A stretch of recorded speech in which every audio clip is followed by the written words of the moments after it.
Hello and welcome. You're tuned in to another edition of the best in paranormal talk radio. This is Beyond the Darkness. I'm your host, Dave Schrader. And today, kids, we get a fun day ahead of us. I get a chance to marry a few of my passions. We get to talk about the paranormal. We get to talk pop culture. And, as I promised, today we're going to talk about a way that's going to save some lives. And this is really important. You know that when I talk to you guys about this and I say we have an important show, we've got an important topic, I mean it. And I get so many great emails from people after they listen to those episodes. And this one promises to deliver. Joining us today on the show, it's a real treat to have with us Anson Williams. You remember him as Potsy Weber on TV's Happy Days. He's here to talk with us about his career on Happy Days, some of the interesting paranormal aspects of his life, and, as I said, something that's going to help save lives after you hear today's show. Anson, thank you so much for joining us. Well, thanks so much for having me on. It's a great pleasure. I've had a chance to talk with you a couple times off air and on the Tom Bernard show, and what a fascinating life. I mean, geez, to be a part of a show that is so deeply rooted in pop culture and that people have such fond memories of. I mean, there are great shows that have stood the test of time, but a lot of them feel dated and worn when you watch them now. Happy Days really still has that same kind of wonder and delight. Even my children, which I've got a span between the age of 5 to 30 at this point, and 34. Oh, you're like me. You're like me. Right, and we've got a big family, but they all still love the aspects. It's a fun family show. It's funny. It's charming. It's a great product. But you were telling me before that wasn't the first incarnation of Happy Days. It actually had tried to start off or boot up at one point and didn't make it. What happened with that? Well, a year before, they had a pilot, but this particular pilot, Fonzie wasn't created, Ralphie wasn't created, Mr. Cunningham was played by Harold Gould. There was a different Joni. The only original cast members were Ron Howard, Marion Ross, and myself. And Gary Marshall had written a much softer version of Happy Days, more like the summer of 42. It was about getting the first television set on the block. Very soft, very good, but nothing like the Happy Days that came about. And, we were promised that it looks real good, it's going to sell, it looks real good. Well, it didn't sell. They aired it on Love American Style, to get some of their money back, but it didn't sell, and that was that. And I went off to, get other work, whatever I could do. I was up in San Francisco, in the Tiburon area, and I was acting in a Hallmark special called Lisa Bright and Dark with Kay Lenz, and I get a call that they're going to do another Happy Days pilot. And that's because American Graffiti had come out and was a huge hit. Grease had gone on Broadway, it was a huge hit. So they decided to try it again, but this time, more in the tone of Graffiti. So we did a second pilot. It's funny that Don Most was, tried out. Well, by the way, they just didn't give us the parts again. We had a screen test. We thought we might be too old. Oh, really? It's a whole other. That's a whole other nightmare. And I mean, there were so many people they screen test, and one was Don Most, and he screen tested for Potsy, but they liked him so much they created the character of Ralph for him, and then the character of Fonzie was just a very minor little character, and it was between Henry Winkler and Mickey Dolenz, and two totally different types. And thank goodness they gave it to Henry, who invented the character. Right, no slight on Mickey Dolenz, but yeah, I just don't see the show having been Happy Days with Mickey behind the wheel of Fonzie. Well, it would have been a more funny kind of on the nose kind of portrayal. Henry created this very unique, forever iconic character that just it caught the imagination of the world and the heart of the world, but Henry got it. Very small part. Of course, that exploded. But this time, they were also looking for another Joni because they didn't want the girl they had during the last pilot. And in the film I had just completed with Kay Lenz, Erin Moran was playing her younger sister. So when they were casting, I recommended Erin, and she got the part. So it all came together, and thank goodness the first pilot didn't sell because we never would have made it. So timing's everything, right? Yeah, definitely. Now, did I read this correctly? At some point, Gary Marshall had actually wanted to pose the show sometime in the 30s or 40s? I think I was never involved at that point. I guess in their development of it, they were thinking of all sorts of different, times. But then they felt that but that was way back during before the first pilot. The second pilot was definitely going to be 50s, definitely that period, definitely graffiti-like, definitely Grease-like. And the reason I think it just rings so true and never gets old is because it always was old. It was always, it was always that period that right. will forever be. Yeah, that's a great point. So it's pretty timeless. I've got to ask, all right, I understand nicknames and everything, but did Gary Marshall ever explain to you what a potsy was? That's so funny. If you think about names on the show, Gary really had a marketing head, or really understood human nature. Richie, Potsy, Fonzie, Ralphie, Chachi, Mr. C, Mrs. C, right? There's almost a rhythm and a rhyme to the names. And as far as Potsy, I believe that his wife went to high school with a kid and for some reason was nicknamed Potsy. And he just liked the name. He just thought it was a cool name for the character. And that's pretty much how it came about.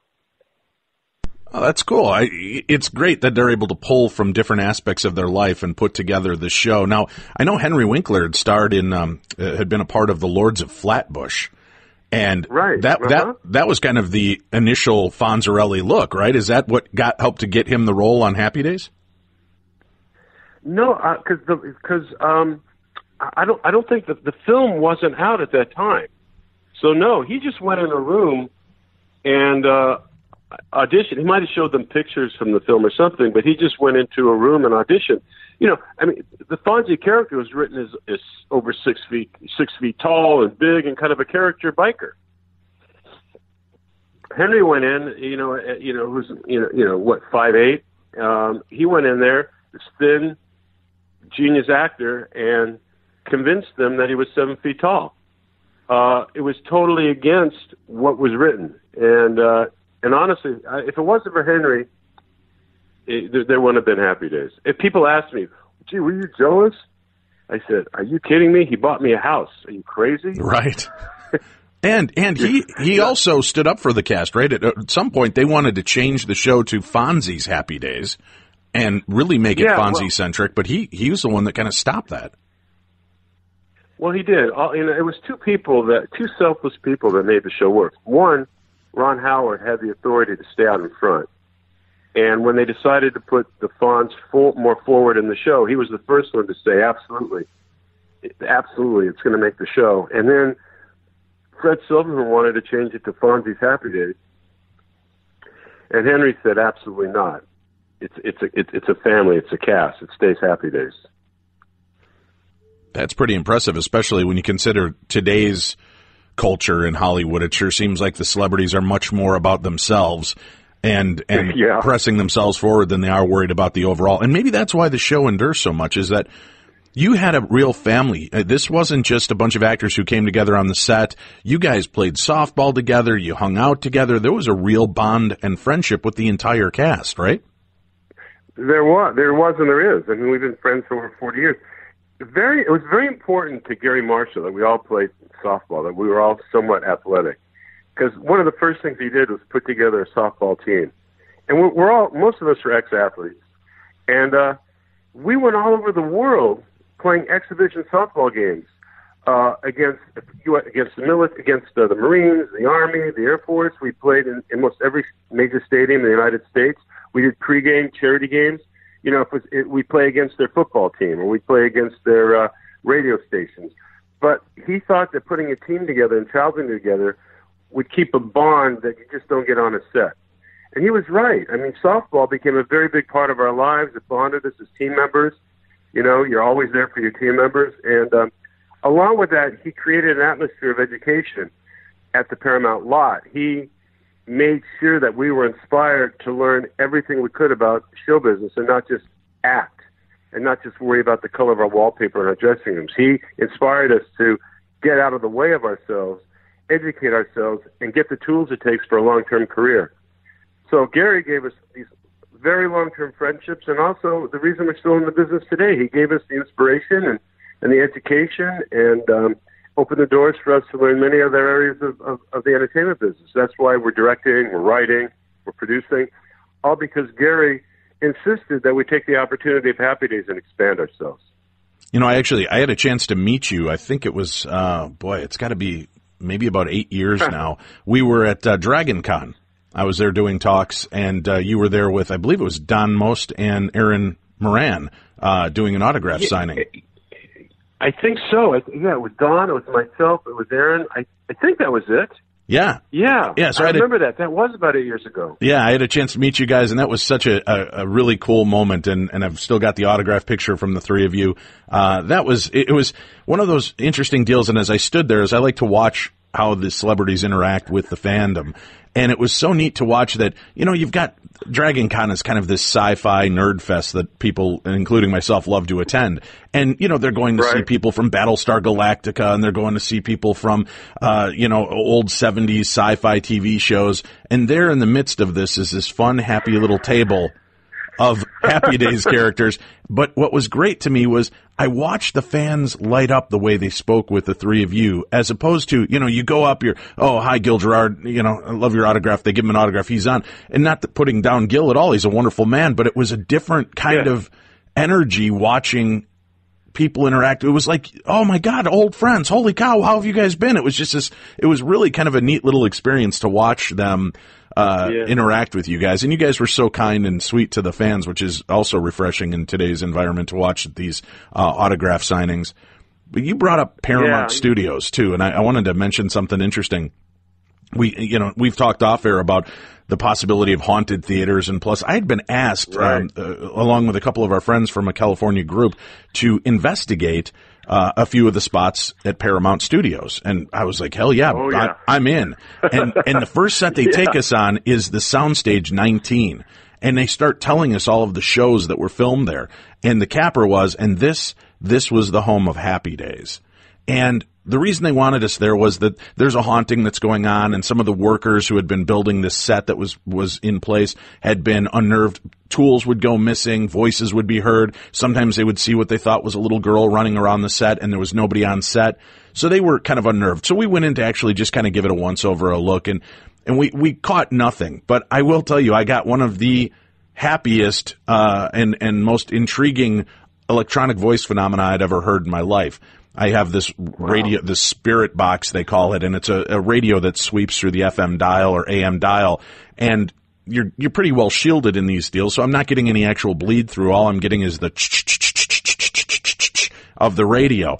And I'm talking to the docent, and the docent has no faith or belief in the haunting at Paramount. He goes, Dave, I've been here forever, and he goes, our security guards will talk to us about ghosts because Paramount is backed up against Hollywood Forever Cemetery.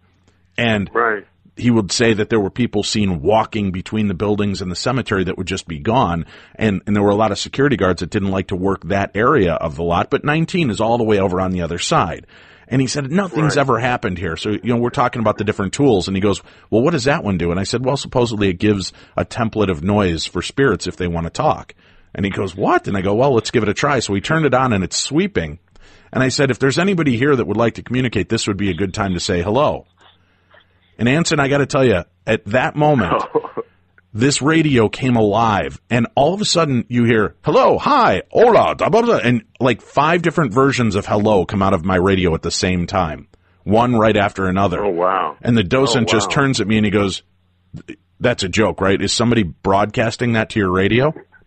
I said, no, how did I know you were going to tell me to pull my radio out? That's just what happened. And he goes, that's crazy. But he dismissed it till we went around to the other side of the lot where we went on the set of, what the heck is it? Soul Train. That's what it is. I was going to say Solid Gold, but right. It was Soul Train. Right. And the set's all kind of down, but they've got the big gong hanging in the sky from Soul Train. They've got all the stuff around, and he's talking to us about the haunting while the other investigators are off.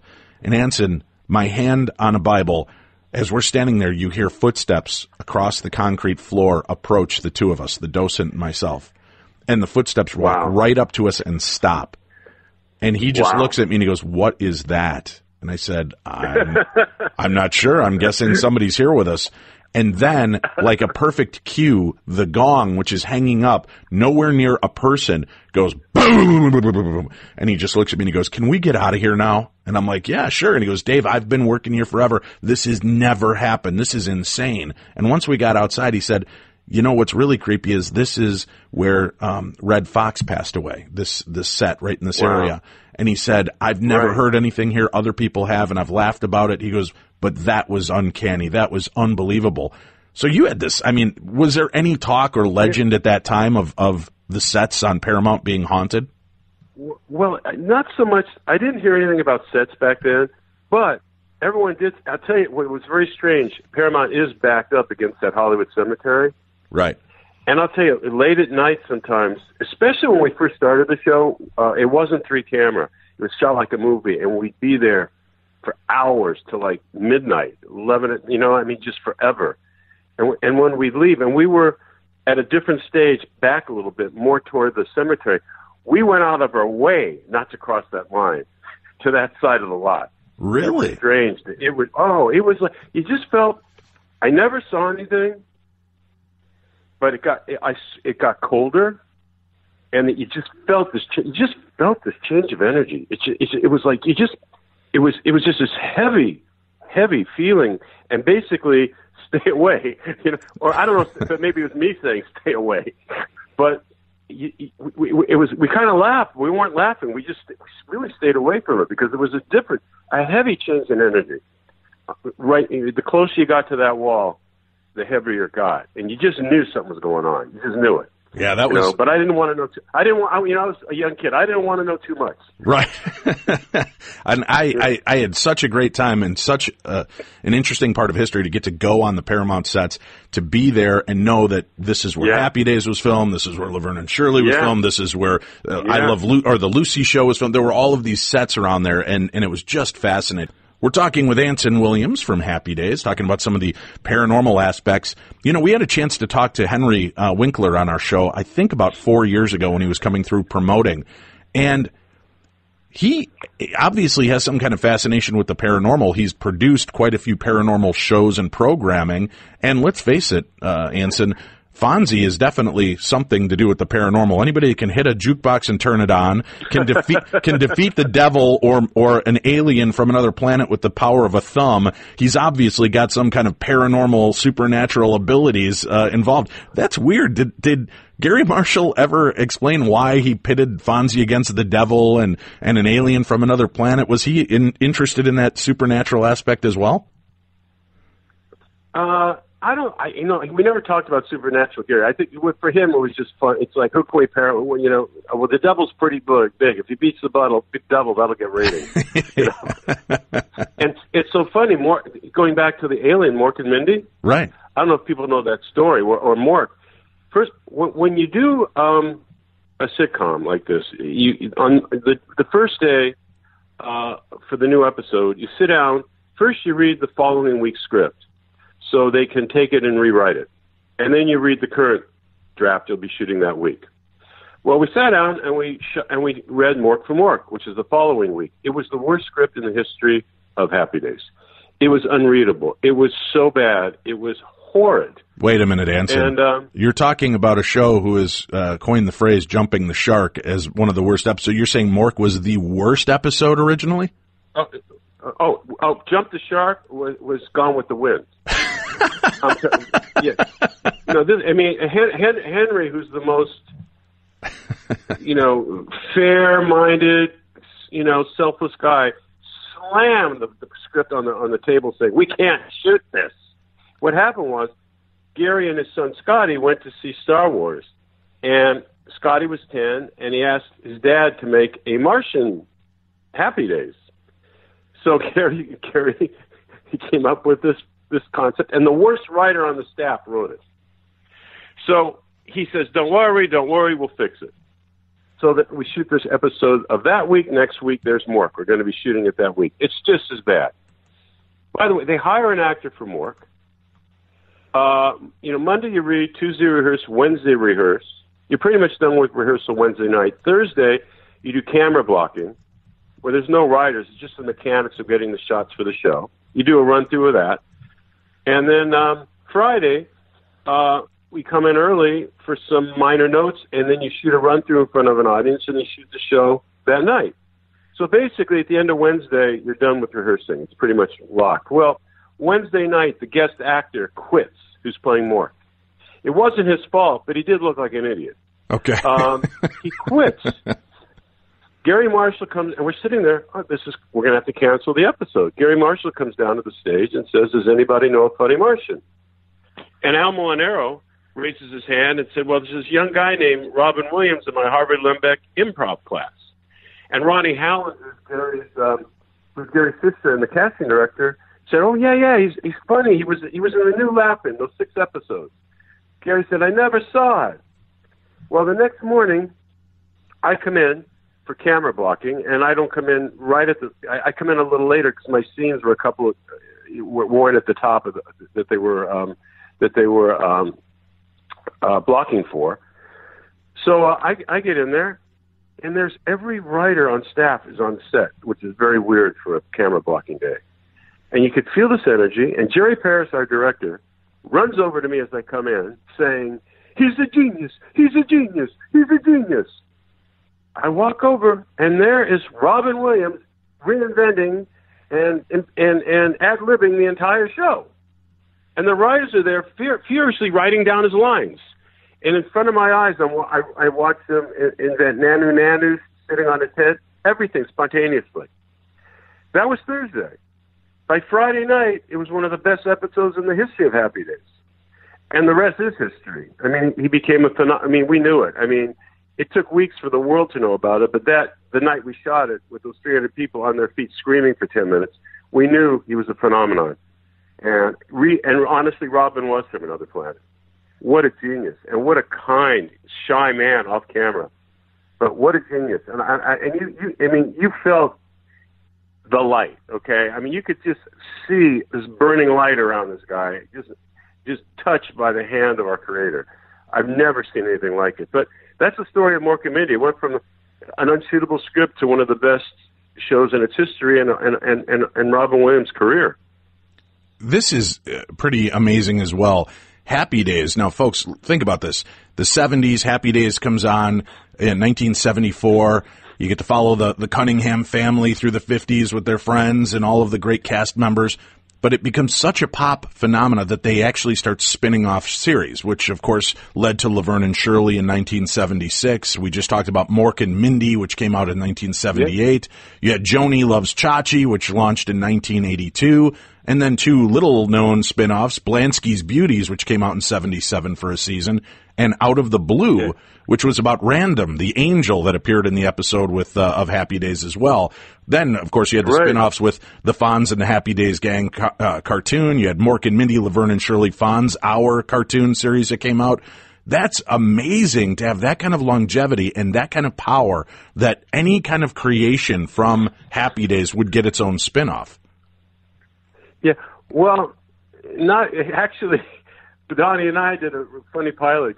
It was called Potsy and Ralph. It was the one spinoff that didn't sell. Oh, no kidding! Yeah. In fact, it was an episode of Happy Days, and people might remember it. It's the one where we're rooming together, right? And we do it, and we tape the middle of the room. Oh, right. So basically, I can't use the kitchen, but he can't use the bathroom. Yeah. It was a great episode. For some reason, it just didn't sell. But we were going to be the new odd couple, and yeah, it would have been fun. But yeah, that one didn't go. Darn it. Is that what they refer to as backdoor pilots? They're episodes within an episode, so it's kind of, we're giving you a taste for how this goes, and then it launches from there? Yeah, it's a cheap way to do a pilot. Oh, that's true. Right, yeah, you can hide it and make it part of canon.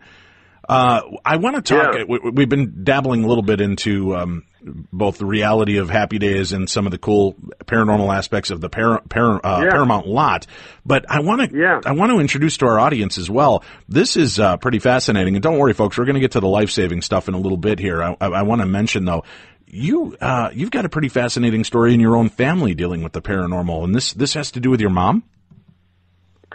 Oh, yeah.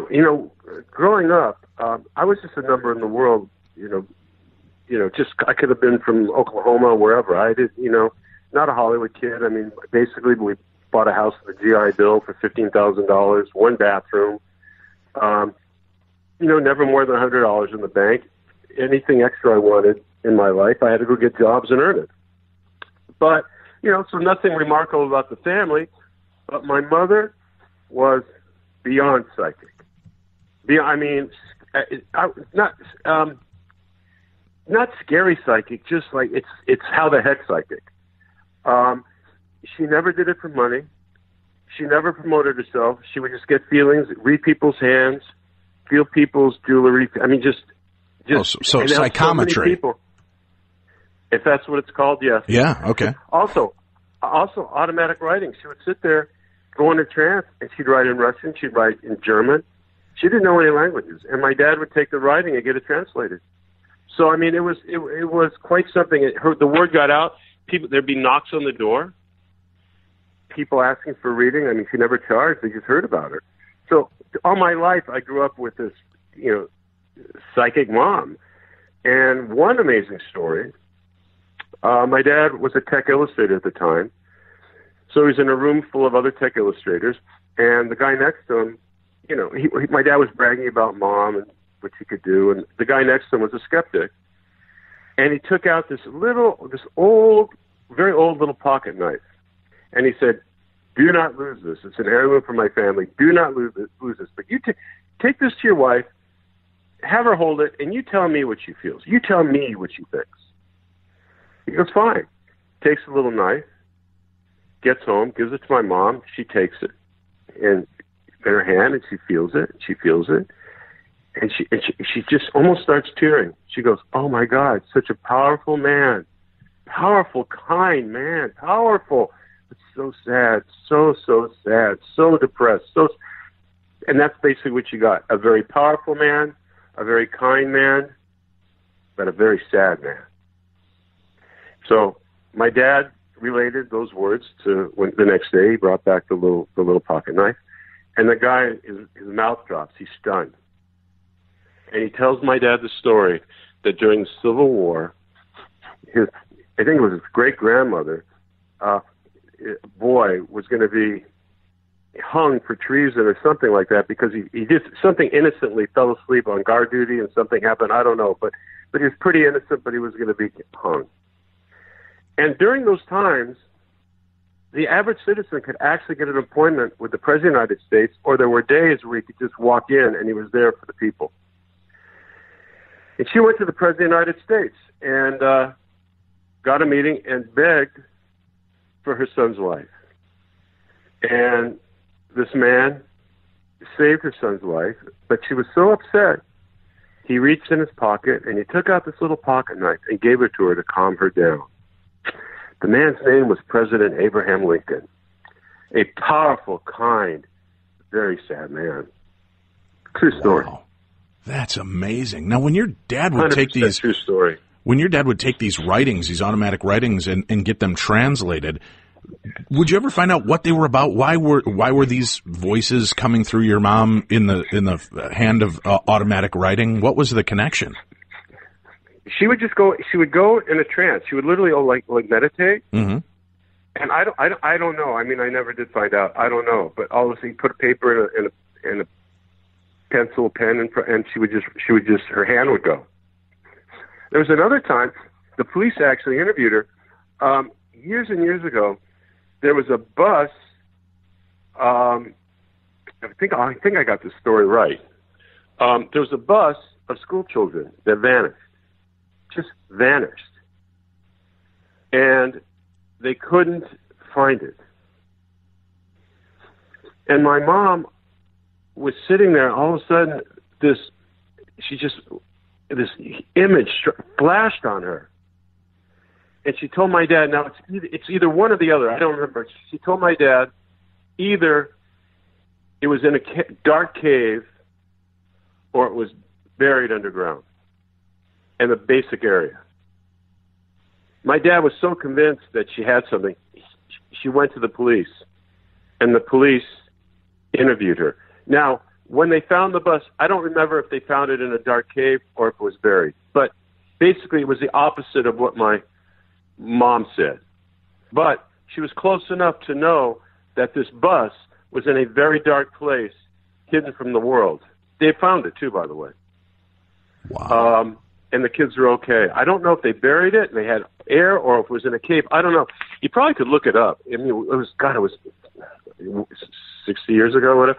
But anyway, but she set them off in the right. Yeah, she set them off in the right direction then. Yeah, but she was right. I mean, I don't know if it helped find it or not, but she was right. She was right that you won't find it. It's either she said in a cave or buried, but it's hidden, totally hidden. You won't find it. It was a different place to look.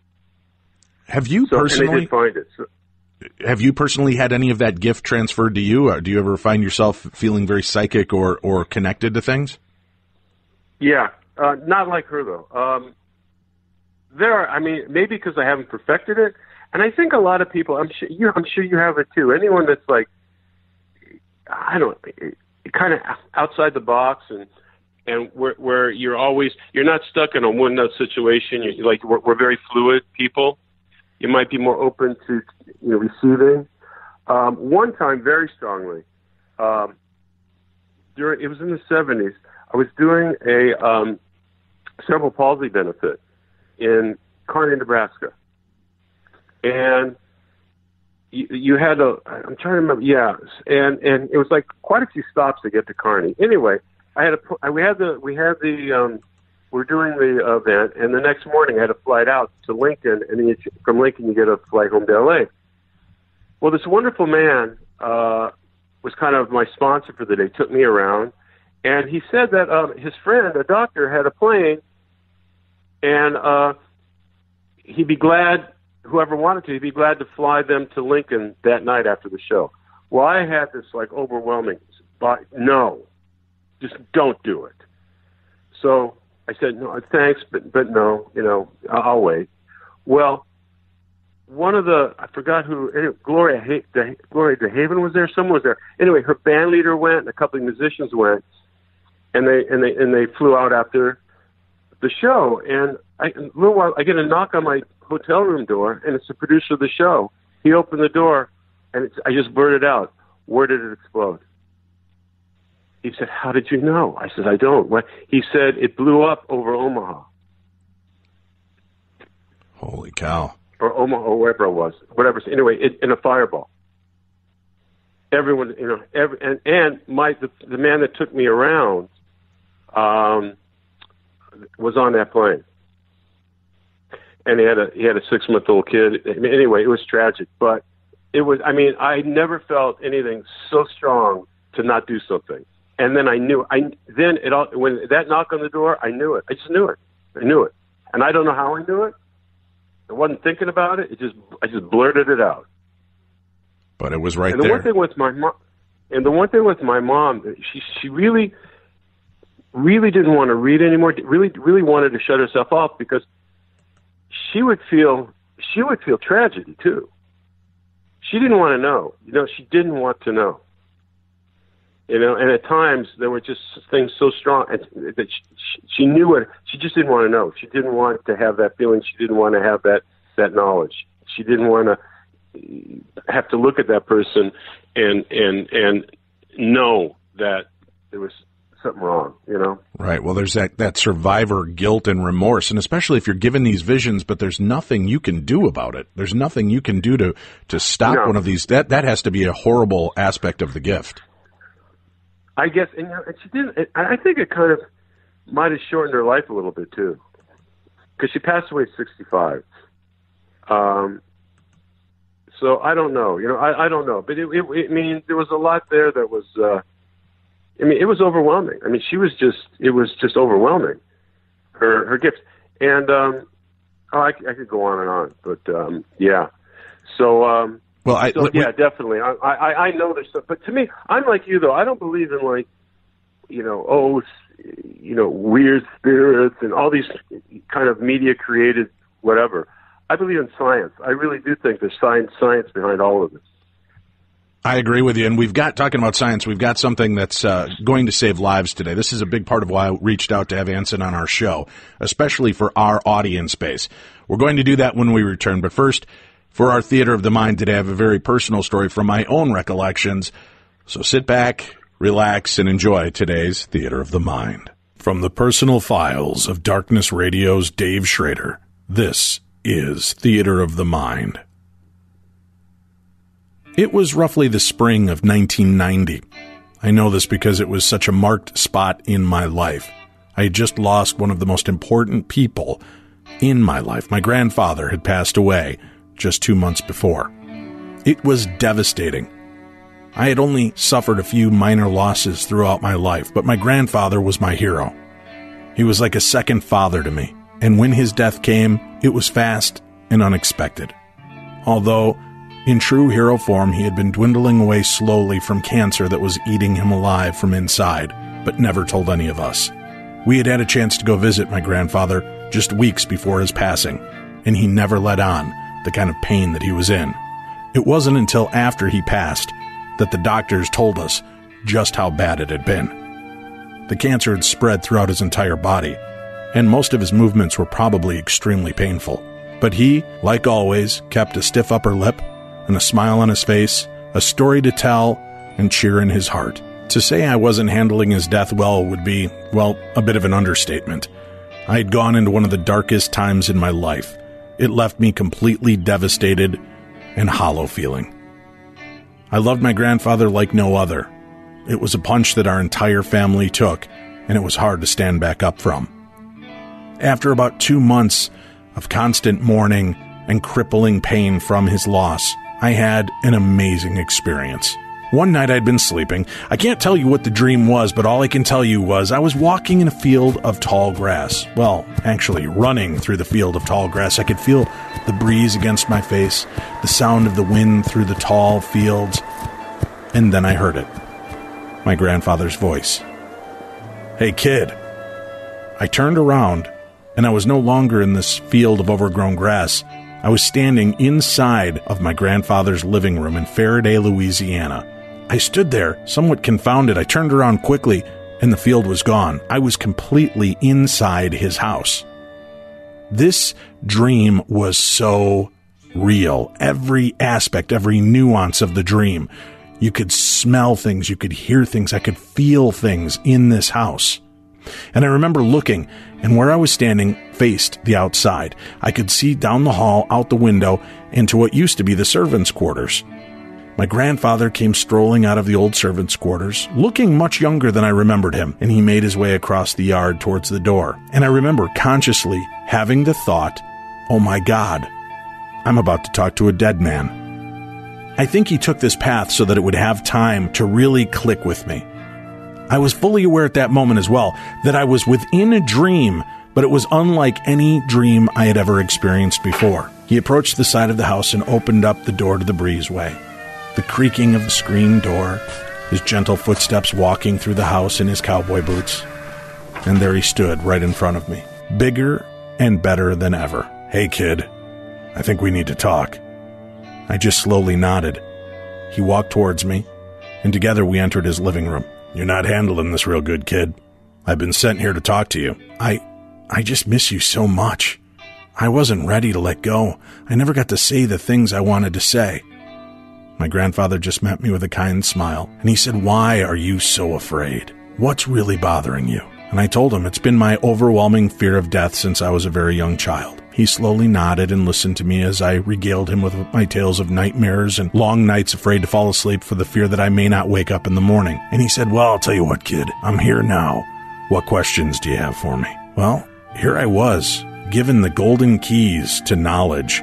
My grandfather, back alive, much younger, much healthier, standing before me, offering to answer any questions I had. So I looked him in his eyes and I said, did it hurt? Did death hurt? No, living hurt. I felt much better once I let go. Cancer had eaten my grandfather's body rapidly, so the release for him was definitely a much better thing. Well, when you died, when you went to heaven, did you see the light? Did you see your friends and relatives? Were they there to meet you and greet you? Yep, every one of them. All my brothers and sisters that preceded me in death, and your grandmother, and my parents, and my friends, they were all here. And then I tilted my head much like a confused puppy, and I could sense that he knew that I was very confused by one of the statements he made. Well, go ahead, ask. What do you want to know? Grandma was there? Well, of course your grandmother was here. Well, what's going to happen when Noelle, your second wife, dies? And my grandfather took a long pause and stared at me, and his head began to tip a little as well. His eyebrow arched. What do you mean? Well, they were all there to greet you when you passed away and came to heaven. What's going to happen with Noelle? Who are you going to be with? Are you going to be with Grandma, or are you going to be with Noelle? My grandfather had a fantastic laugh. It reminded me of Muttley from the old cartoons, and he let out with a side splitter.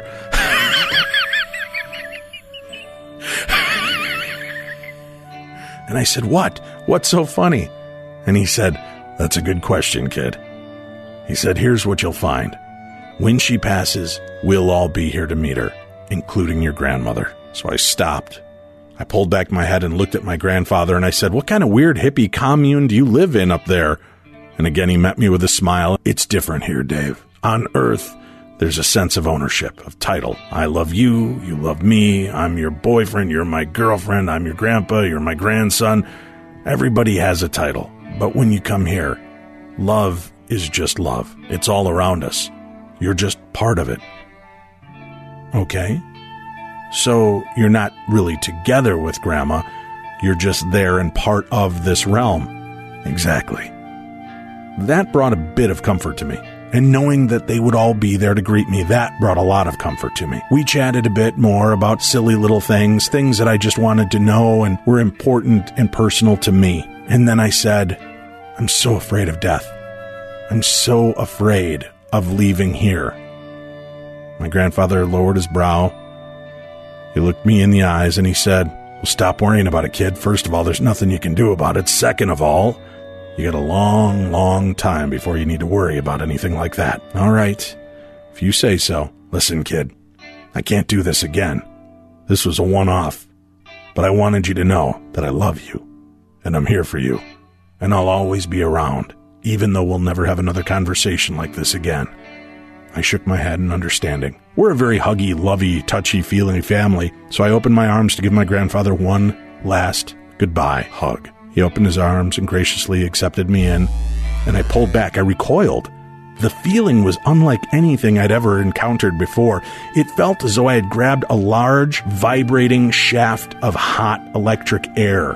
My grandfather just looked at me and said, I'm sorry, you're not used to that. Okay, now give me a hug. And I went and I returned the hug again, only this time it was the tactile feeling I was used to. His shirt, his arms. As a matter of fact, I remember touching his elbow because my grandfather had the boniest elbows on planet Earth, and it was all the way I remembered it.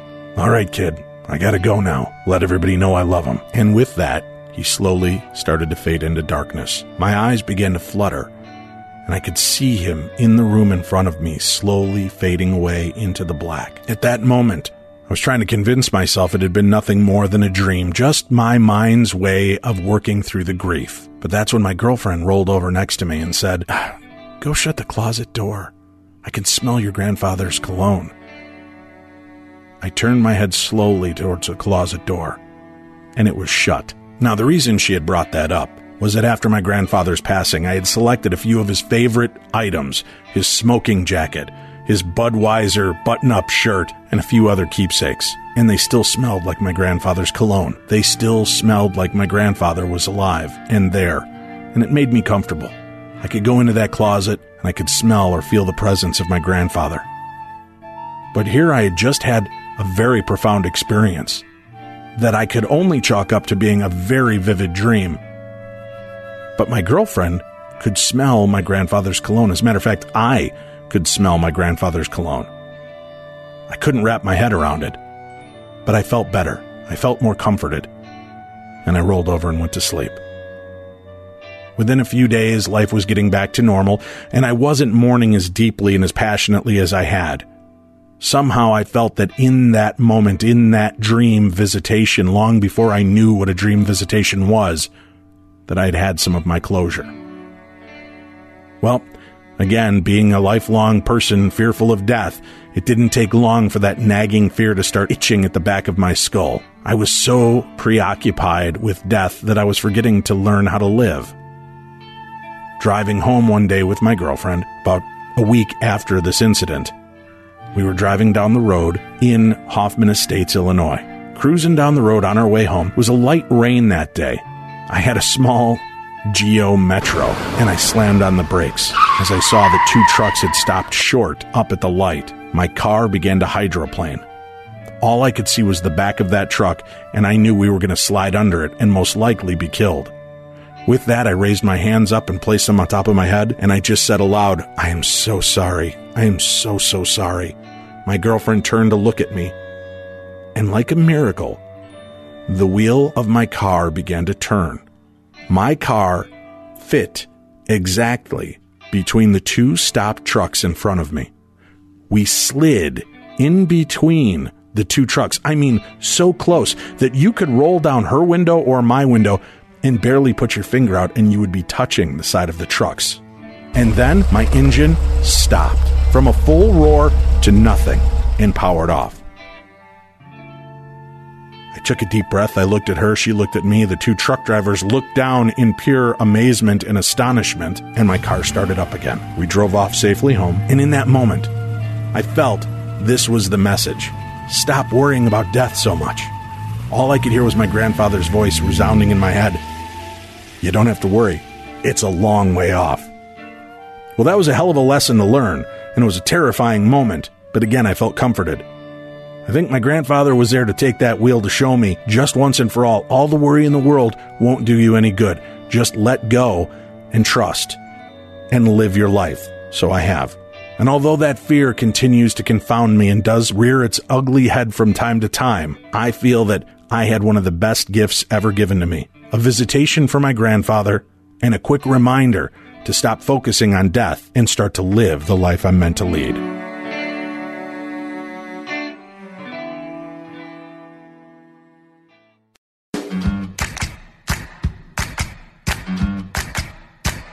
Beyond the darkness.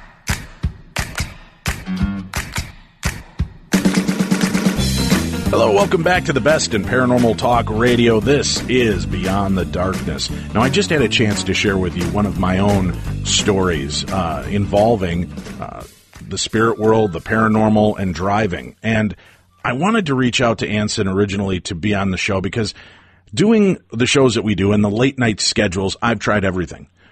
Everything I can to keep awake, whether it's overdosing on coffee or Monster Energy drinks or 5-hour energy shots. And none of them really work effectively for me. The 5-hour energy drinks, although will pick me up, they make me feel flush, warm, sick to my stomach.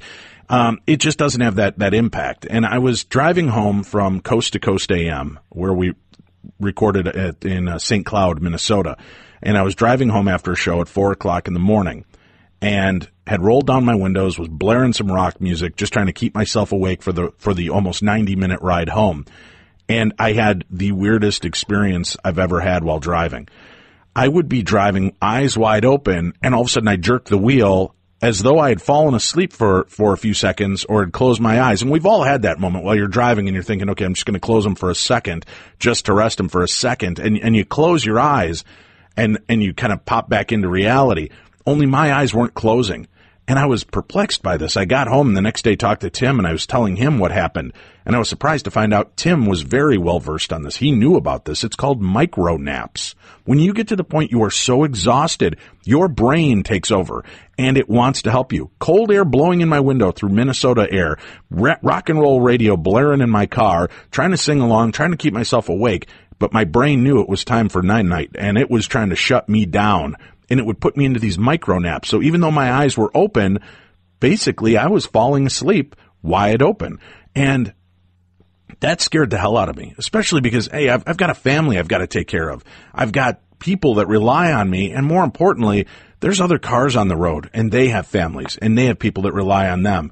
And this to me I felt almost criminal, as though I'm putting lives on the road. I've now begun staying in hotels up in St. Cloud when I have a long night so that I don't put myself or anyone else in this kind of danger. But I needed something else, because there are late nights. As you know, we do these live events all over the United States and around the world, and we do a lot of late night paranormal investigating. And I couldn't find anything that worked. So as I'm doing my research, I come upon these alert drops. And I start reading about it, and I'm like, what the heck? Potsy Weber is selling alert drops? What is this? And I start reading it, but what blew me away, folks, is this isn't just one of our favorite TV icons hawking a product because that's where he's at in his career and needs to make this. It blew me away how he's trying to save lives. And his partner on this venture, the guy that helped inspire him, is his own uncle, Dr. Henry Heimlich. Yeah, that Dr. Heimlich. And now, Anson, let's talk a little bit about this, because I have a lot of our listeners that are over-the-road truckers, that are late-night drivers, that are paranormal investigators, and they're doing everything they can to try to stay awake so that they can have these experiences or not kill themselves while they're just doing their job. And the rest of these things aren't working, man. I was shocked. Cold air and rock and roll music wasn't enough to keep me awake. What happened to you that inspired you to look into doing this and releasing alert drops? Well, I went through the same thing as you. I was directing years and years ago. I think 1988 maybe. It could be that far back. I was directing a show called Slap Maxwell, starring Dabney Coleman. Right.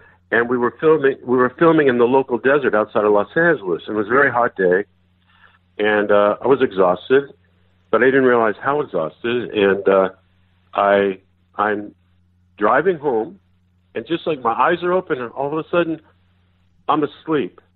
And seconds later, I wake up bouncing around in the desert. I almost killed myself. So lucky I didn't, slam into these huge cactuses. Really scared me. And, Dr. Heimlich and I, who's actually my second cousin, but I've called him Uncle since I was born, he was a big influence in my life. He passed away last December 17th. But we were very close. In fact, together we got the Heimlich maneuver on national television for the first time in the early 70s. Tell us that story, too, and then we'll go back into this, because I want to relate something to you about that that totally flashed in my mind since our last conversation. But go ahead and explain how Happy Days actually helped launch the Heimlich maneuver. It did. It's kind of strange, right? Circumstance or not, I wonder. I had done the Merv Griffin show a few times. And Dr. Heimlich came out to visit on the Happy Days set, and he was promoting, getting the word out on the Heimlich maneuver, but he wasn't getting a lot of national attention. He was getting regional attention. And he was getting a lot of problems with the Red Cross and all this. And so we're on the set, and while we're talking, the set phone rings. And it was for me, and it was a producer from the Merv Griffin shows. I guess someone had dropped out. And they were wondering if I was available to take their place that night. I would sing a song, and then I'd sit with Merv and get interviewed. So I said yes, and I ran over to Hank. I said, Hank, maybe we can convince Merv to put the Heimlich maneuver on. Since I'm going to be there. Maybe there's a way to get this on national television. So he came with me that night, got him a seat in the audience, and I'm looking for Merv. I can't find him. I rehearsed the song. I still can't find him. So basically, I thought, well, we won't get the opportunity. Whatever. Oh, well. So the show starts, and I do my song, and then there's a commercial break while I walk over to the area where I'm interviewed by Merv. Well, I'm sitting there, and there's Merv, and I have a couple of minutes to do an elevator pitch. So I told him about Dr. Heimlich and the audience, the Heimlich maneuver, and for some reason he had read something about it somewhere. And he went, yes, I heard of that. Oh, yeah, very interesting. That's all he said. Lights come up. I think I'm going to get interviewed. But he brings up the Heimlich maneuver, introduces Dr. Heimlich out of the audience, brings him on stage, and he does the maneuver on Merv. A few days later, it aired on national television. It started exploding across the country. Three weeks later, he's on the Carson show, and it became a part of our culture, saving lives. Again, if I wasn't on the set of Happy Days that day, who knows? who knows what would have happened. So 1988, Anson, I'm at a movie theater with a bunch of my buddies, and we're all hanging out waiting for our movie the movie to let out and for us to get into the theater. And they've got one of those little candy machines there, you know, the crank kind. You put a quarter in, you turn it, you get a handful of stuff. So I put in a quarter, I get a handful of peanuts. And we're sitting there talking, and I'm popping peanuts in, and all of a sudden, I throw one down just as my buddy does something to make me laugh, and I inhale it, and it goes into my air pipe. And I drop the peanuts that are left in my hand, and I start putting my hands to my throat that I'm choking. My buddies all think I'm joking around. Nobody's coming to help. And I swear to God, I flash back to the Heimlich maneuver and how to do it to yourself. I burst into the back of this movie theater. Everybody stops and looks at me. I run behind one of the seats, position myself, and drop, and boom, out comes that peanut. And, of course, a very loud belch noise that came with it. But I saved my life because of the Heimlich maneuver and having seen it performed and doing that. So that was, again, that just struck me the other day. I've been a very lucky man. Many times in my life I should have been removed from this planet, but something keeps turning those gears. So, folks, had Potsy Weber not been on TV, he might not have ever brought his uncle to the Merv Griffin show to put out the Heimlich maneuver. That's something that would eventually end up saving my life and millions around the world. So that's pretty powerful in itself. So again, I wanted to play up the fact this is really amazing, guys. This is Dr. Henry Heimlich, one of the most renowned doctors and somebody that is known for life-saving techniques. And just as an aside, he gives his nephew, his second cousin, a bit of advice on staying awake. Okay, so you have this accident. You go to Henry, and what do you do? I told him about it, and Dr. Heimlich was an expert on how the body helps the body. He really, as much as he was a medical doctor, he also was in alternative medicine too. He liked to help people solve problems with, as naturally as possible. And as far as this, he really understood the body and the sensory connection of tongue and brain. So he told me to cut up lemons, keep them in the car. If I ever felt the least bit tired, bite into it. And he explained how the citric acid with the sour lemon envelops the lingual nerve on top of the tongue. And the automatic bodily reflex reaction is adrenaline. So when the citric acid and lemon hits that lingual nerve, whoop, you're up, you're alert, nothing in your system, your own body waking the body. And sure enough, I started doing that and never had the problem again. Works. It's a reflex reaction of adrenaline. Works every time. And doesn't take 20 minutes, doesn't go in your system, doesn't make you crazy. It's your own body connecting and waking the body. Very old science that he knew. So through the years, I went into the product business along with the entertainment business, and we invented, many, many different products that were problem solvers. Well, a few years ago, we're researching drowsy driving, and as you know, drowsy driving's up there with guns, drunk driving, medicated driving. It's one of the most catastrophic problems in the United States today. Not only the United States, the world. In 2012, the National Sleep Foundation did a detailed research study, and they found at least there were 168 million drowsy drivers a year. I'll say it again, 168 million drowsy drivers. 1 out of 5 admitted to falling asleep, so it's more. At least 1 out of 5 accidents. More deaths than drunk driving and medicated driving combined. Average age of fatalities, 19 to 25. Yes. And college kids are coming home, husbands are coming home, mothers are coming home, innocent kids are killed. Ridiculous, catastrophic situation. And I thought, we can cure this. With the craziness in this world, we can cure this. We can stop this. So I called up Hank, and you talk about psychic, you just have that gut instinct. Right. It's almost like something from beyond driving me and really pushing me for this. It wasn't me. Someone's pushing me for this. I called up Dr. Heimlich. I said, I have this idea, but you got to help me. He goes, what do you need? I said, you got to tell me. If I got the right amount of citric acid and the right amount of sour lemon and water, and I put it into a spray jar, and we just sprayed the middle of the top of the tongue, wouldn't that hit the lingual nerve, and wouldn't that do what biting into a lemon does? He goes, oh, my God. He says, not only it'll work better, it'll be a direct hit. Absolutely do it. And he told me you will save more lives than the Heimlich maneuver. So we did.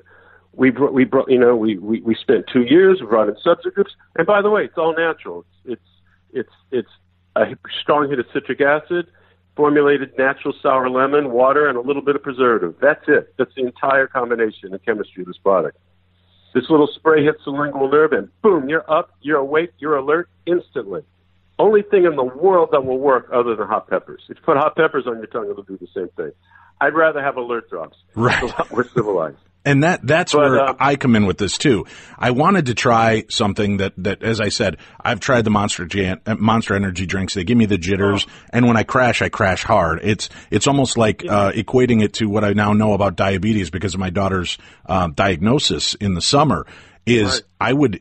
I would be fine for a short time and then crash incredibly hard, and that was just as dangerous. Yep. It's what it does. It screws up your sleep pattern. It's a merry-go-round for exhaustion. Also, I'm not saying good or bad, but there's just been too much evidence with those drinks of the heart problems and brain hemorrhaging, and if you take too much of that stuff. And there's no need to. It doesn't. By the way, it doesn't solve the problem because every year, drowsy driving deaths, fatalities, tragedies are going up and up and up and up. This is Dr. Heimlich's brilliance. He knows how the body helps the body. This is science. This is old science to naturally, instantly become alert and save a life. Kids. Not only that, we're finding that late night workers are having positive effects. Heavy construction workers, nurses, doctors, anyone that needs to be alert for their jobs, for their professions. Kids in school, when they're falling asleep in class, they're alert. They're not taking this no-dose and all this other stuff that's like overwhelming amounts of caffeine that just totally screws your sleep pattern. You don't need it. You just need old science. You need the lingual nerve to wake up the body. That's all you need. And if people go to alertdrops.com, they'll learn all about it. Not only about the product, but the history of drowsy driving, Dr. Heimlich. We've been honored by the United States Congress already, by the California State Senate, by the City of Los Angeles. But that's all meaningless. It's a product that's going to save lives. And also, don't discount that, Anson. I want people to realize, don't discount that. Anson Williams has been acknowledged as an expert on the subject of drowsy driving by the LAPD, the California Senate, and Congress. And that is important because, again, then this isn't somebody just trying to hawk a product. This is somebody that's made something that is out to save lives, and that he's been recognized by these groups tells you that this is an important change. And so many of you out there, I love our listeners, Anson. I love working with them at paranormal events. I love hearing their stories.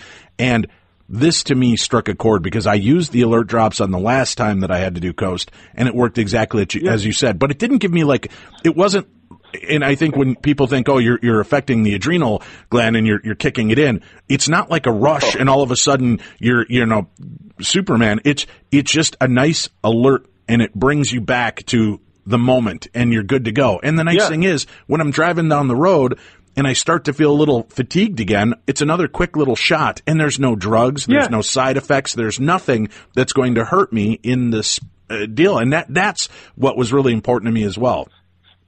Yeah, well, that's the thing. Even people tell me, I drink coffee. Well, that's great. I'll drink a cup of coffee too, but it's not going to save your life.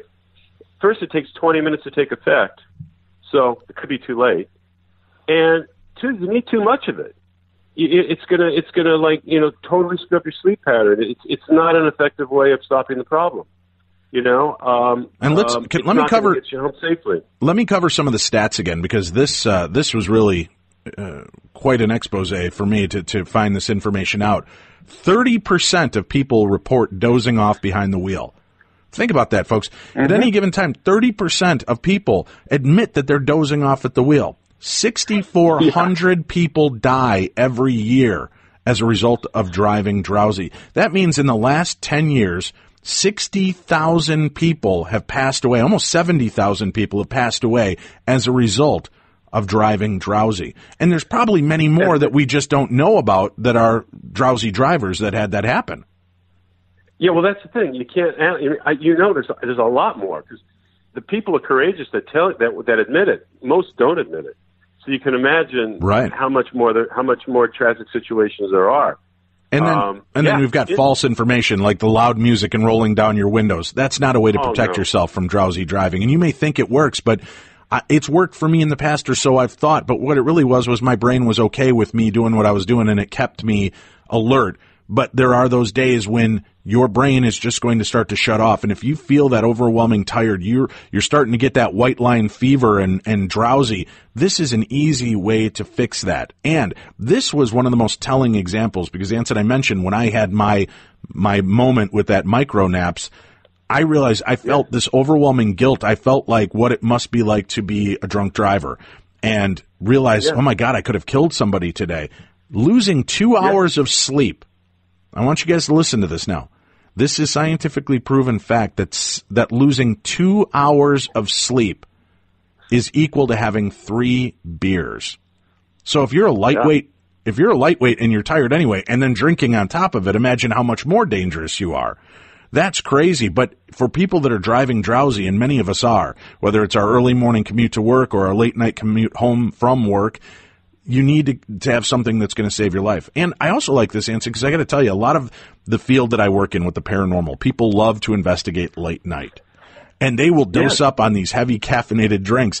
And then they're having all kinds of paranormal experiences, Anson. Hard to believe, but this is waking me up to it. Well, it's also been proven that levels of caffeine, even in 1 cup of coffee, can cause minor hallucinations. So when you're dosing yourself with Monster energy drinks, 5-hour energy drinks, any of this stuff, or massive amounts of coffee, you're opening yourself up to hallucinations. So the experiences you think you're having may not even be legitimate experiences. So this is something that should be used in every investigator's kit for you and your team. You can get this. And I'll tell you what, we do have, if you go to darknessradio.com, and you click on the Killer Deals link that we have there, it'll open up our Amazon page. You can find the alert drops there, so it's really easy. You already know our website, or you can go right to alertdrops.com and order these. And they sell them in single packs, double and triple packs, so you can get multiples, and there's great little discounts as you buy more for this. So you and your team, whether you're Bigfoot investigating, ghost hunting, or UFO watching, this is a great, safe alternative.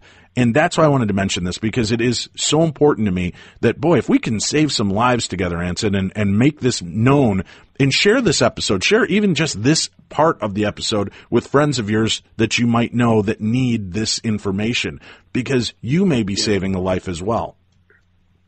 Well, that's true. This is collaboration. And I want to thank you so much for spreading the word. You know, no one can do it by themselves. This is a team effort. And everyone listening out there, spread the word. We all can do something very positive right now. We all could be saving lives, stopping unnecessary tragedies. You know, we haven't even talked about the thousands of people who didn't die, but they have problems for life. I mean, you know, we can stop all of these. If we all just take a little responsibility, and it's so nice in this crazy world we're in now, where so many people feel we're out of control, we don't have control. We do have control of this. We do. We can actually do something positive right now, right today, and keep families together, stop them from being torn apart, make sure kids come home. We can do this, but I can't do it myself. I'm just, you know, I'm spreading the word, but it's up to all of us. It's all of us need to take the responsibility and save our friends' lives, save our family lives. It's so simple. And again, it's all because of Dr. Heimlich.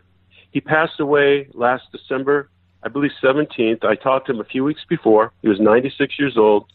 One of the last parts of our conversation was promising him that this will get out to everyone. And he reiterated it will save more lives in the Heimlich maneuver. He cares a lot. His legacy saving lives because he was alive. And now he's saving lives not only with the maneuver, but with alert drops. And, you know, please, you know, let's together join hands and save lives. I agree. And you mentioned some of the other stats. In the United States, 250,000 drivers fall asleep at the wheel every day. And according to the Division of Sleep Medicine at Harvard Medical School, and in a national poll by the National Sleep Foundation, 54% of adult drivers, think about that, over half of adult drivers said that they had driven while drowsy during the past year, with 28% saying that they'd actually fallen asleep while driving. And according to the National Highway Traffic Safety Administration, drowsy driving is a factor in more than 100,000 crashes, resulting in 6,550 deaths. And as Anson said, we're not even talking about the people that have survived but have been left with long-standing after effects. Out of the 100,000 crashes, over 80,000 injuries occur annually in the United States because of drowsy driving. And statistics are showing that the deaths and accidents related to drowsy driving increase during the summer. In fact, according to this, it says drunk driving has now taken a back seat to drowsy driving as the casualty numbers continue to grow, affecting 1 in 5 accidents. That's crazy. 1 in 5 accidents, responsible for thousands of deaths, billions of dollars in damage every year. And statistics show that the deaths and accidents related to drowsy driving increase during the summer, but it's something that's a problem year round. Yep. And it's, but again, what the positive thing is, we can stop this. You know, we're not trying to find a cure. We're not trying to get money for research. It's done. We can stop this tomorrow, today. And it's a simple link. Isn't it interesting? So simple. Lingual nerve on your tongue, bodily reflex action of adrenaline. How simple is that? It's as simple as the Heimlich maneuver. I want our listeners to take this seriously, and I promise you, I'm in no way, shape, or form taking any money or payment to be on the show today talking with Anson Williams. This was important to me, so important I brought him on the Tom Bernard Show. I'll be visiting with him on Coast to Coast AM. We're bringing him on our show because I know that many of our listeners can be deeply and positively impacted by picking up the alert drops and driving safe. It's a great way to save your life and the lives of others. So even if you think you're under control, you know, and we've all met those guys that drunk drive or drink and drive, and they think they're fine. Well, you know what? You see the stats on that. But drowsy driving to you is something different. Listen, if I can give you something for around $10 that you can keep with you in your car at all times and use just in case, isn't it worth it? I mean, you're going to piss away $10 on something stupid anyway. Why not use that money to have something on hand to use in case of an emergency? And how many of you like me? I've got a college-age student, and my son is at Rose-Hulman College. He is pushing every day, and he studies and studies and studies. And he's in athletics programs. He's a cheerleader out there. He's in track and field, and he's doing studying, and he's doing remarkable. But it's taking its toll, and he's tired. And he was telling me about the amount of energy drinks that he has to rely on, and he doesn't like to put things in his body that are not healthy. This is something that we can all get behind because it's something that isn't addictive, right? There's no addictive properties at all in this. No. There's 4 basic ingredients. There's citric acid, natural sour lemon, water, and a bit of preservative for shelf life, and that's it. And by the way, each little spray are so concentrated, there's over 80 sprays per unit. So it lasts a long time. And the best part, too, kids, free shipping. How about that? Free shipping on top of the purchase. And I think you've got the 3-packs available for like $19.99 and get you a 3-pack of them. So you can have one. You can try it out with your team. You can try it out with your family members. And if you are a parent that has a child that's beginning to drive like I am next year, Linus, my son will be 16. If that's not terrifying enough, when we get his new car, he will be getting a brand new bottle of alert drops to have with him at all times. And if you've used any of the products you hear on the show, email me and tell me about your story. Show me a picture of your new vehicle with you next to it. Show me a picture of you with your bottle of alert drops. Show me your picture of you enjoying HelloFresh. I want to hear your stories, but especially with alert drops. I want people that are listening to the show to take me seriously on this point. And I think I pushed it through you enough to realize that I'm very serious about this. And I like to do what we can, as you've heard on the show, when we do our Halloween for Hunger campaign. We have our Christmas Angels program coming up. Any way we can do anything to better our world and help save lives, we like to be a part of this. And I'm more than happy to work with Anson in any way to keep promoting this. We'll have a link up for this on today's podcast so that you can actually hit the link and go in and get the information, or you can make your order today. And I'll tell you what, go ahead, send those. If you do it, take a snapshot of your receipt of the finalized purchase. You can block out your credit card or whatever information you've got on there, but show me a receipt that you purchased it, and I will take those through next Friday.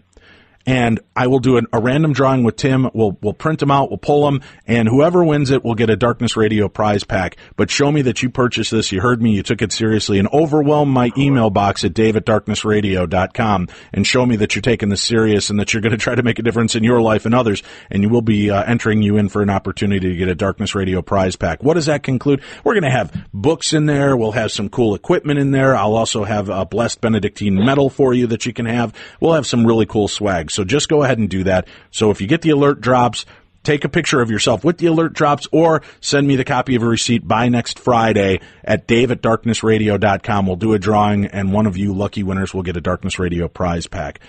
Anson, this is kind of an interesting life you've led, right? Going from actor, singer, musician, behind the camera, life-saving guru. This has been a pretty good life, isn't it?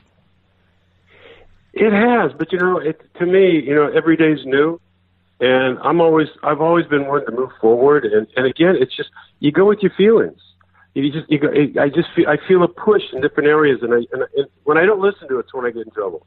When I listen to it, it puts you in all sorts of areas. But that's what's wonderful about life is the variety, and there's so many areas we all can contribute, and we all can feel successful, satisfied, So I've been very lucky. I've been very lucky, basically starting from nothing like most of us, and then being able to have these, wonderful experiences. Most important, the family, of course. But I just hope everyone out there is inspired because, don't let society stop you. Connect with yourself, connect with your feelings, move forward, trust that. We're all important, and we all have something important to do. We all have something positive to do, and we all count. We all count. So that's a great point. And you've used, talking about your mom's psychic abilities, you've talked about how it's hit you in some really dramatic ways, but let's face it, you've kind of utilized that ability throughout your entire life to make the decisions that you've had to put you in the places for the success that you've continued to have. And even with this alert drops, you realized there was this aha voice, and you didn't just let it pass by. And I mean, I love how our listeners will write in with stories of their own, but how many times I hear from people on the road or in person that will tell me, gosh, I had this idea and I didn't do it, and now somebody else has done it. Or you've had these moments, and we just look past them because you let the self-doubt and self-loathing win. And you can't. That's what separates, us from people that are very successful on TV or in music or in movies or in plays or authors. It's not just sitting back having the great idea. It's putting that act into motion. How many, out of your life, Anson, all of the experiences in your life, how many times have they really kind of come to fruition because you followed that voice, that push that told you this is it? So many, I don't know. I've always been an innate, entrepreneur. Even I created a printing business when I was 12 years old. A little printing business. But so many times, even when you're directing, so you're directing and you're writing or whatever, you get numerous. There's 8 ways to do something. You get these. You just get this feeling and you go with it, and it takes you in the right place. It's interesting. So you're using it when you don't even know you're using it. It's simple as if there's a mom out there, doing a recipe, what to put in, how to do it. All that's kind of psychic. All that's kind of that connection, that instinct that directs you. And that can happen in every area of your life, every day. But you got to connect with it, and you can't let the negativity get in your head of, I don't know anybody. I don't have any money. It'll never happen for me. No. Even just go forward. Just go. Even as ignorant, go forward. It will put you someplace. Honestly, even if it's not that one, it's going to put you someplace you wouldn't have been for something to happen. You are stopping. You're getting in the way of yourself. You're stopping yourself from destiny. Those feelings, that push, is destiny. We're not accidents on this earth. We're no different than you put a seed in the ground and it grows and it knows exactly what to do. A puppy's born and knows exactly what to do. We're no different. We have destiny. All of us have destiny. We're not accidents. But it's so easy to disconnect from who we are at an early age. We're brainwashed into someone else telling us who to be. You got to find yourself. Connect with yourself. You will be led in the right direction. We're not just thrown around to fend for ourselves. There is something powerful out there that will direct us, that will put you in the right place. We just got to stop getting in the way of ourselves. We've got to stop shooting ourselves in the foot. We've got to connect back to who we are, what we're about, and trust those feelings. You know, feel that push, go with it. Don't define it, go with it. It will put you in the right place. Anson Williams, it's been a pleasure talking to you. Thank you for doing the work that you're doing now to help save lives. From entertaining us to saving lives, it's a remarkable world and a remarkable life, and I can't wait to see what you do next. Thank you for joining me today on the show. Thank you so much. It's been a pleasure. That's it for this week, kids. I hope you enjoyed it. We've got a whole new week, a whole new slate of great stories and experiences coming your way next week right here on the best in paranormal talk radio. This is Beyond the Darkness.